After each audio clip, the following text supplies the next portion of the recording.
नमस्कार दोस्तों, स्वागत है आपका। आज का जो भाग है दोस्तों बहुत ही अहम है, क्योंकि मुझे लगता है कि जितने लोग हैं सारे लोगों की ये शायद परेशानी हो सकती है कि अकेलापन। आज हमारे परिवार में कितने भी ज़्यादा लोग हो दोस्तों, कि फिर भी हर एक इंसान अपने आप को शायद अकेला ही समझता है। आपकी ही नहीं बात, मेरा भी साथ वैसा ही है कि कितने भी हमारे साथ अच्छे लोगों से मतलब हमारे संपर्क हो, रोज़ फ़ोन करते हो, लेकिन फिर भी कहीं न कहीं इंसान को लगता है कि वो शायद अकेला है।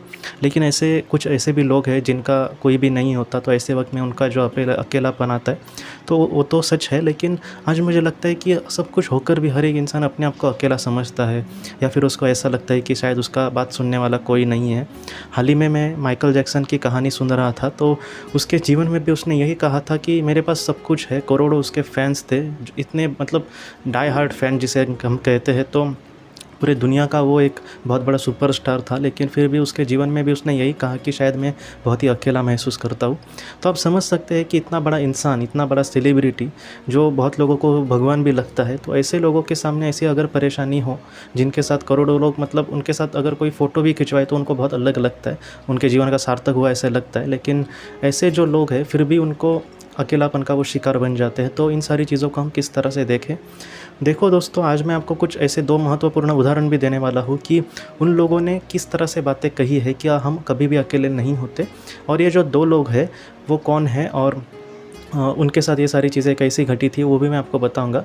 लेकिन मैं आपको कहना चाहता हूँ दोस्तों कि ये जो जीवन है वो इस तरह से चलता है कि जैसे एक 10वीं या फिर 12वीं का कोई लड़का हो, उसकी परीक्षा है, मतलब 10वीं में वो बोर्ड की एग्ज़ाम देगा और वो आगे बढ़ेगा। उसी तरह से हर एक इंसान की कुछ ना कुछ परीक्षा होती है दोस्तों।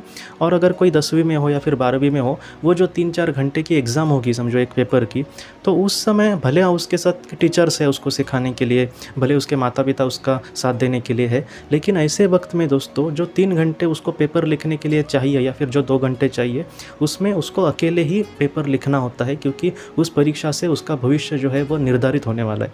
तो ऐसे ही दोस्तों हमारे जीवन में भी घटता है। कुछ ऐसे पल होते हैं जहाँ पर हमें लगता है कि शायद हम अकेले हैं, लेकिन फिर भी एग्ज़ाम के बाहर आने के बाद हमें जब दिख जाएगा कि हमारे अपने हमेशा हमारे साथ थे, तब हमें पता चल सकता है कि हाँ, हम कभी भी अकेले नहीं थे दोस्तों। पहला जो उदाहरण है वो अनीता मूरजानी जी का है। उनको कैंसर हुआ था और तकरीबन 1.5 से 2 साल वो जूझ रही थी कैंसर से, और उनको भी यही लगता था। उनका जो पति था वो बहुत ही अच्छा था दोस्तों, और उसने हमेशा उसका साथ दिया। लेकिन अनीता मूरजानी को यही लगता था कि ऐसे वक्त में वो शायद अकेली है या फिर उसके साथ ज़्यादा कुछ कोई नहीं है। लेकिन जब उसको एनडीई का, नियर डेथ एक्सपीरियंस का अनुभव हुआ दोस्तों, तब उसने ये देखा कि उसके जो पिताजी है वो उसके हमेशा साथ थे, या फिर उनका जो ब्लेसिंग है वो हमेशा उन तक पहुँचती थी। और उसकी जो बहुत ही करीबी सहेली जिसका नाम उसने सोनी कहा है, तो वो भी उसके साथ हमेशा थी दोस्तों। मतलब क्या, उसने खुद कहा है कि वो हम मुझे दिख रहे हैं कि मेरे बुरे समय में वो मेरे साथ थे, लेकिन हम जब इंसान की अवस्था में होते हैं दोस्तों, तब हमें ये सारी चीज़ें नहीं पता होती। मैंने एक शो भी देखा था हंटिंग नाम का, उसमें एक जो बुरे शैतान होता है वो एक इंसान पर हमला करता है, और जब एक साइकिक आता है, साइकिक को ये सारी चीज़ें पता होती है, तब जब एक उनको कुछ मदद करने के लिए साइकिक जब वहाँ पर आया, तब उसने एक बात कही कि एक शैतान भी है यहाँ पर, मतलब कि बुरी आत्मा आपको नुकसान पहुँचाने के लिए कोशिश कर रही है। लेकिन उसने ये देखा कि तुम्हारे माता पिता की जो आत्मा है, जो इस दुनिया में अब नहीं है, वो भी वहाँ पर उनको मदद करने के लिए आए थे। क्या होता है दोस्तों, ऐसे साइकिक या फिर अनीता मूरजानी जी को एनडी का अनुभव हुआ, ऐसे वक्त में इनको पता चल सकता है कि हाँ, मेरे साथ ये कोई तो है। लेकिन रेगुलर जीवन में हमारे और आपकी तरह हम जिस तरह से जीते हैं, तो बहुत ही कम होता है कि हमें ऐसे चीज़ों का अनुभव हो। तो इस वजह से मैं आपको कहना चाहता हूँ दोस्तों कि किसी की ज़िंदगी कितनी भी बुरी हो, कि क्यों ना बुरी हो, या फिर वो अपने जीवन में बेचारा अकेला हो, लेकिन ऐसे वक्त में भी आप अकेले नहीं होते दोस्तों।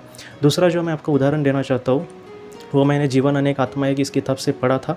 उसकी एक अलग मैंने स्टोरी बनाई है, और उस स्टोरी का नाम है कि एक जन्म उसने बहुत ही बुरा जिया था, ऐसा उस स्टोरी का नाम है। एक जन्म उसने जिया था बहुत ही बुरा, ऐसे। तो उसमें एक लड़की की कहानी मैंने कही थी आपको। उस कहानी में भी उस जो लड़की थी दोस्तों, एक जन्म उसका इतना बुरा था कि वो बेचारी, वो पैर के नीचे का जो भाग है, कंबर के नीचे का, वो पूरी तरह से लकवा हुआ था उसको, वो ठीक से चल भी नहीं पाती थी, और बेचारी वो भीख मांगकर जीती थी, और उसको देखने वाला दोस्तों कोई भी नहीं था। उस जीवन में वो सबसे ज़्यादा अगर किसी का शिकार हुई तो वो अकेलापन का था दोस्तों। उस जीवन में उसने ये कहा है कि उसको ठीक से खाना पीना भी नहीं मिलता था और इसके इतना बुरा था वो जन्म उसका। और जन्म में भी वही यही सोचती थी कि मैं कितनी अकेली हूँ, मेरे जीवन में कोई भी नहीं है मेरा साथ देने वाला, मुझे खाना पीना भी खिलाने वाला कोई नहीं है। वो इतना बदतर उसका जीवन था दोस्तों कि उसको ठीक से वो जी नहीं पाई और एक दिन किसी तरह से वो इस दुनिया से चली गई। और जब वो इस दुनिया से चली गई दोस्तों, तब उसको ये पता चला कि सर्वशक्तिमान ईश्वर के बड़े बड़े जो दूत है, जैसे हम एंजल कह सकते हैं, मास्टर्स कह सकते हैं, देवदूत कह सकते हैं, ऐसे जो दूत है वो उसकी खुद सुरक्षा कर रहे थे और उसको सुकून भरे कुछ पल देने की कोशिश कर रहे थे दोस्तों। आप यही कहेंगे, मेरे भी मन में ऐसा ही सवाल आया था कि अगर वो देवदूत उसके खुद साथ है तो वो उसकी इतनी बुरी अवस्था क्यों हुई, या फिर पृथ्वी में रहते समय उसको उन्होंने एक अच्छा घर देना चाहिए था, अच्छा खाना पीना देना चाहिए था।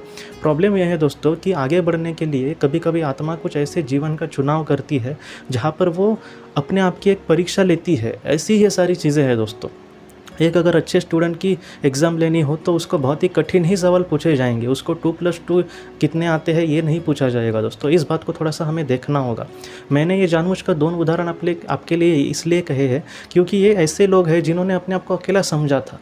मैं तो उनको अपने नज़र में, मुझे लगता है कि हम खुद उनकी जगह पर हमें रख कर देखना चाहिए कि हम भी ऐसे ही पल में कभी कभी अपने आप से दुखी होते हैं। बहुत सारे लोग आज भी मुझसे कहते हैं कि कोई भी नहीं है हमें समझने वाला, हमारे अपने जो होते हैं वो उनको भी हम अपनी प्रॉब्लम कहे तो भी वो ठीक से नहीं समझते। दोस्तों इसका जवाब यही है कि आप अपने हिसाब से अच्छा कर्म करें, बाकी आप कुछ भी मत करें दोस्तों। अगर हम अच्छा करेंगे और इस दुनिया से जब जाएंगे तब हमें पता चलेगा कि ये सारी चीज़ें हमारे साथ क्यों हुई। बहुत बार लोग भी मुझसे पूछते हैं कि उनके जीवन में बहुत ही कुछ बुरा घटा है, तो वो क्यों घटा है। देखिए दोस्तों, एक तो यहाँ पर परफेक्ट आंसर मिलना कठिन है। कोई अगर पास्ट लाइफ रिग्रेशन भी करेगा तो उसको कुछ झलक दिख सकती है। परफेक्ट आंसर एकदम और पूरा आंसर ऐसा बहुत ही मिलना मुश्किल है मुझे लगता है। लेकिन फिर भी आप अच्छा कर्म करना, एक दिन परफेक्ट आंसर मिलना ही है, ये तो श्योर है। लेकिन महत्वपूर्ण ये है कि हमारे साथ ये सारी चीज़ें क्यों हो रही है। समझो मेरे साथ बुरा हुआ तो मैं, एक 2 रास्ते हैं कि मैं रो हूँ या फिर बहुत दुखी हूँ, और वो हम करते ही है। और हम इंसान हैं दोस्तों, हम कोई बड़े तो ये नहीं है स्थितप्रज्ञ बड़े कोई कि मेरे साथ कुछ दुख हुआ तो जाने दो, दुख आता जाता है ऐसे बोलने वाले। हम भी रोएंगे, मैं भी रोऊंगा। लेकिन ऐसे वक्त में भी उस दुख से उभरने के लिए हमें आगे चलना होगा दोस्तों, और अपने परिस्थिति का जितना हो सके सामना करने की कोशिश करनी होगी। मैं ये नहीं कहता कि परिस्थिति आपके सामने पूरी तरह से हार जाएगी, आप जीत जाओगे, बड़ी बड़ी बातें नहीं। लेकिन जितना हो सके हमें परिस्थिति का सामना करना चाहिए। क्यों? क्योंकि ये सारी जो परिस्थिति है वो हमारे कहीं ना कहीं अच्छे के लिए हुई है, और वो क्या अच्छे के लिए हुई है इसका जवाब हमें बाद में ज़रूर मिलने वाला है दोस्तों। क्योंकि ऐसे बहुत सारी चीज़ें मैंने देखी है। डॉक्टर वाइन विज जी का भी जो बेटा था पहला, उसका शायद नाम एडम था, वो भी बहुत कम दिनों में, मतलब कुछ 20 दिन से भी पहले इस दुनिया से चला गया था। बहुत दुख हुआ उनको। लेकिन जब उनको एक बात पता चली कि उसका जीवन में अपना बेटा जाना उनको लिए क्यों महत्वपूर्ण था, तब उनको ये सारी चीज़ों का जवाब मिला। उनको वो जवाब मिला। लेकिन हमारे जीवन के कुछ ऐसे सवालों के जवाब मिलने के लिए हमें बहुत वक्त भी लग सकता है। महत्वपूर्ण है जीवन अच्छी तरह से जीना। कभी कभी ऐसे भी लोग आपने देखे होंगे कि जिनके जीवन में बहुत ही बुरा घटा, लेकिन बुरा मेरे साथ हुआ इसलिए मैं भी किसी के साथ अच्छा नहीं होने दूंगा, या फिर मैं भी किसी का बुरा करूंगा, ऐसे भी लोग होते। तो ऐसे वक्त में दोस्तों ये समझना होगा कि हमारे साथ जो बुरा हुआ उससे हमने कुछ भी नहीं सीखा, प्लस हम किसी का बुरा करेंगे तो उसकी हाय लग जाएगी, और उसकी वजह से हमें फिर से जन्म में कुछ ऐसे दुखों का सामना करना पड़ेगा जो दुख हमने उनको दिया है। तो ये हमारे जीवन में ना हो दोस्तों। इसके लिए महत्वपूर्ण यही है कि हम अपने जीवन में सिर्फ आगे बढ़ते रहना दोस्तों। हमारे साथ बहुत सारे लोग होते हैं। अब मैं आपको बताता हूँ कि हमारे साथ कौन होते हैं। ये श्योर मैं बोल रहा हूँ, हमारे जो मार्गदर्शक होता है वो हमेशा हमारे साथ होता है दोस्तों। ये तो कंफर्म है। मार्गदर्शक को हमारी जिम्मेदारी दी जाती है। हमारे हर एक कर्म हम जितना नहीं जानते उतना हमारा मार्गदर्शक जानता है। हमारा मार्गदर्शक हमेशा हमारे साथ होता है। अगर मैं कुछ अच्छा करने जा रहा हूँ तो ऐसे वक्त में वो मेरे मन को संभालेगा, मेरे काम को थोड़ा सा आसान करने की कोशिश करेगा, और ये हर एक इंसान के साथ ज़रूर होता है दोस्तों। पृथ्वी पर हम इन सारी चीज़ों को नहीं जान पाते। लेकिन आपने भी, एक मैं आपको बोलता हूँ कि आपके जीवन में कुछ ऐसे भी आपके पल आए होंगे कि आपको लगा होगा कि मेरा शायद ये काम नहीं होगा, लेकिन अचानक से कहीं से ये सारी चीज़ें घट जाती है। तो ये इस तरह से जो सारी चीज़ें हैं दोस्तों, वो हमारा मार्गदर्शक भी हमारे लिए कर सकता है। दूसरा, अगर हमारे साथ कोई होता है तो हमारे जो समुदाय के, हमारी जो करीबी आत्माएं होती है वो भी हमेशा हमारे साथ होती है। कैसे होते हैं? बहुत लोगों को ऐसा लगता है कभी कभी कि वो हमारे घर में हैं। ऐसे नहीं दोस्तों, वो आत्मालोक में ही होते हैं। लेकिन उनकी जो ब्लेसिंग है, या फिर उनके जो आशीर्वाद है, या फिर हम जो काम कर रहे हैं वो दूरबीन में जैसे देखते हैं, या फिर आजकल CCTV में अगर इंसान यहाँ होगा तो उसको लाइव टेलीकास्ट किसी और देश में भी जैसे दिख सकता है, तो वैसा उनको पता होता है कि हम क्या कर रहे हैं। तो ये सारी चीज़ें इस तरह से घटती है दोस्तों। उसके बाद हमारे साथ अगर कोई होता है तो उच्च भली जो आत्माएँ होती है, अगर हम बहुत ही बड़ी मुसीबत में हो तो ऐसे वक्त में बहुत बार उच्च भली आत्माएँ भी मदद करती है। तो इस वजह से वो भी हमेशा हमारे साथ होते हैं। और सबसे बड़ा हमारे साथ अगर कोई होता है तो सर्वशक्तिमान ईश्वर जो है, उसके आशीर्वाद या फिर उसकी जो ब्लेसिंग है वो हमेशा दोस्तों हमारे साथ होती है, चाहे हम कुछ भी बोले। तो बहुत लोगों का ऐसा ही सवाल पड़ेगा कि इतने अगर बड़े बड़े दिग्गज हमारे साथ है, उच्च भली आत्माएँ जैसे या फिर सर्वशक्तिमान ईश्वर जैसे, तो फिर हमारे जीवन में कुछ बुरा क्यों होता है? उसका जवाब यही है दोस्तों कि आत्मा अगर जो है उसको आगे बढ़ने के लिए उसको किसी ना किसी चीज़ का चयन करना ही पड़ता है, जब तब वो आगे बढ़ती है। और ऐसा नहीं, जैसे मैंने अभी कहा कि अगर हमें कुछ बड़ा करना है, बहुत सारी आत्माएँ ऐसी होती है कि मैं आपको एक उदाहरण देता हूँ। जो सैनिक होते हैं, नॉर्मल सैनिक, एक बार वो भर्ती होने के बाद वो अपना हिसाब से चलते हैं जैसे उनको ऑर्डर दिए जाते हैं। लेकिन जो पैरा कमांडो वगैरह जो होते हैं, अगर पैरा कमांडो किसी सैनिक को बनना है तो उसको बहुत ही ज़्यादा मतलब ऐसे ट्रेनिंग से गुजरना पड़ता है। आप चाहे तो पैरा कमांडो ट्रेनिंग ऐसे यूट्यूब पर लिख सकते हो, या फिर उसमें देखिए आप कि किस तरह से उनकी इतनी बहुत ही कठिन परीक्षा की जाती है कि हम सोच भी नहीं सकते दोस्तों। तकरीबन 100 किलोमीटर चलना वगैरह, इतना मतलब बड़ा होता है दोस्तों वो। तो इस तरह से जो परीक्षा होती है, क्यों? क्योंकि उस आत्मा को कहीं न कहीं आगे जाना है। तो हमारे साथ भी ऐसा ही होता है, जब एक आत्मा को बहुत ही आगे बढ़ना होता है या फिर अपने जीवन में कुछ ऐसा मकाम हासिल करना होता है जिससे उसके आत्मा का बहुत ही अच्छा विकास हो, तो ऐसे वक्त में उसके जीवन में कुछ ऐसी बुरी घटनाएँ हो सकती हैं दोस्तों। लेकिन इसका मतलब ज़रा भी ये नहीं है कि हमारे साथ हमेशा ही बुरा होगा। देखिए दोस्तों, इस जीवन में पृथ्वी पे हम बहुत ही सुख से और समाधान से जिएँगे, ये हम नहीं कह सकते। लेकिन अगर हम यहाँ पर बहुत ही अच्छा कर्म करते हैं, भले ही हमारे साथ बहुत ही बुरा हो यहाँ पर, लेकिन यहाँ पर अगर हम बहुत अच्छा कर्म करते हैं तो उस जीवन में दोस्तों आप ज़रा भी एक कण का भी आपके सामने दुख नहीं होगा दोस्तों। क्योंकि ऐसे केसेस देखे गए हैं, और ऐसे भी केसेस मैंने आपको बताने की हमेशा कोशिश करता रहता हूँ कि जो लोग बहुत ही बुरे थे, बहुत ही बुरी तरह से अपनी ज़िंदगी जिए। मुझे लगता है कि मौत के बाद मेरे साथ क्या हुआ, इसके चौथे या पाँचवें कहानी आप अगर देखेंगे तो उसमें एक ऐसे इंसान की कहानी है दोस्तों। को एक दुकानदार था अपने जीवन में, और उसने बहुत अनगिनत बुराई काम किए थे। वो लोगों को लूटता था, और इतना उसने किया था बुरा काम कि हम सोच भी नहीं सकते। मतलब छोटे मोटे बुराई, ऐसा कोई खून-बीन नहीं किया था। लेकिन जब वो इस दुनिया से चला गया दोस्तों, तब उसको ये पता चला कि वो बहुत ही धूमिल या फिर बहुत ही बुरी जगह पर था। और उसके बाद में ये पता चला कि उसने अपने जीवन में जो भी लोगों को लूटा था या फिर लोगों के खाने की कोशिश की थी, लोगों के पैसे, तो इस तरह से उसके जीवन में ऐसे घटना घटी थी। मतलब क्या है कि वो अपने जीवन में बहुत ही अमीर था दोस्तों। वो एक बहुत ही अच्छा दुकानदार था, लेकिन उस जीवन में वो कुछ भी नहीं था। वैसे ही इसी बात को अगर हम थोड़ा-सा हमारे साथ ले लें कि अगर एक इंसान इस जीवन में बहुत ही बुरी उसकी अवस्था है, वो बहुत ही बुरी कंडीशन में है, लेकिन वो मन से बहुत अच्छा है या फिर कर्म से बहुत अच्छा है, तो ऐसा इंसान वहाँ पर बहुत ही सुखी होगा दोस्तों। तो इस बात को कंफर्म आप ले सकते हैं कि अगर हम अपने कर्मों पर ध्यान दें तो हम बहुत ही अच्छे मार्ग पर जा सकते हैं। आप यही कहेंगे कि हमारा फ़िलहाल को जो दुःख है वो दूर नहीं हो रहा।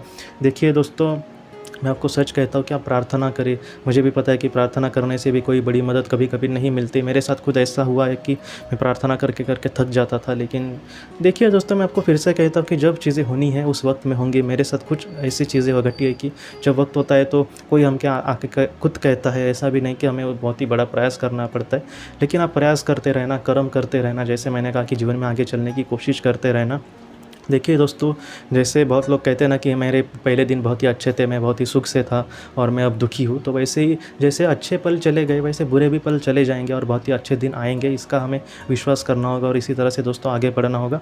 मैं आपको फिर से कहता हूँ दोस्तों, कोई कितना भी अपने आप को अकेला समझे या फिर कितना भी अकेलेपन का शिकार हो, किसी की बात कोई शायद सुन भी ना रहा हो, लेकिन फिर भी मैं आपको कहता हूँ कि आप अकेले नहीं हैं। आपका मार्गदर्शक आत्मा, उच्च भली आत्माएँ, सर्वशक्तिमान ईश्वर का आशीर्वाद या फिर हमारे जो करीबी आत्मा होती है वो हमेशा हमारे साथ होती है। हमें इसके लिए ज़रा भी डरने की ज़रूरत नहीं है दोस्तों। आप हमेशा इसी तरह से खुश रहना और कभी भी अपने आप को अकेला मत समझना। अगर आपको लगे तो प्रार्थना करना, जितना हो सके अच्छा कर्म करने की कोशिश करना। ये जो अच्छा कर्म है, ये जो स्थितप्रज्ञता है या फिर ये जो कर्तव्य से चलना है दोस्तों, वो हमें इतने बड़े मकाम पर कहीं तो हमें पहुँचाएगा कि हम खुद रोने लगेंगे कि हमने कितना बुरा मतलब सहा था, और आज हमारे उस सहने की वजह से या फिर अच्छे कर्मों की वजह से इतना सुंदर स्वर्ग आज हमारे सामने आया है। तो ऐसे सुंदर दिन ज़रूर आपके जीवन में आएंगे दोस्तों। आप यकीन करें, आप विश्वास करें। आपका जो विश्वास है वो एक दिन ज़रूर अच्छा होगा, सफल होगा। क्यों? क्योंकि आपके जो कर्म होंगे वो बहुत अच्छे होंगे। तो इसी तरह से हमें जीवन में आगे बढ़ना होगा दोस्तों। आज के इस भाग को लेकर अगर आपके कोई भी सवाल हो तो आप ज़रूर पूछें, जितना हो सके मैं उसका आपको जवाब देने की कोशिश करूँगा। हम अपनी अगली वीडियो में मिलते हैं। आप अपने परिवार का ख्याल रखना। आपका बहुत बहुत शुक्रिया। ज़िंदगी की रोशनी ये संस्था ऐसे लोगों के लिए काम करती है जिन्होंने किसी अपने को खोया है या फिर जो लोग अपनी ज़िंदगी में बहुत बहुत ही ज़्यादा दुखी है। जो लोग इस संस्था से जुड़ते हैं उनको तकरीबन 50 किताबें भेजी जाएगी उनके व्हाट्सएप पर या फिर ईमेल पर। ये किताबें आत्मलोक या फिर मौत के बाद हमारे साथ क्या होता है, इन सारी चीज़ों की आपको पूरी तरह से जानकारी देगी। और इसके साथ साथ आपको एक पास्ट लाइफ रिग्रेशन थेरेपी की ऑडियो भी भेजी जाएगी। इस ऑडियो की मदद से आप घर बैठे अपनी पास्ट लाइफ रिग्रेशन करने की कोशिश कर सकते हो। बहुत लोग पास्ट लाइफ रिग्रेशन थेरेपिस्ट के पास किसी कारण के वश नहीं जा सकते, तो ऐसे लोगों के लिए मदद के लिए ये ऑडियो तैयार की गई है। तो आप ज़रूर इस संस्था से जुड़े। इस संस्था से जुड़ने के लिए सामने जो व्हाट्सएप का नंबर दिया है, आप कृपया उस पर संपर्क करें। आपका बहुत बहुत शुक्रिया।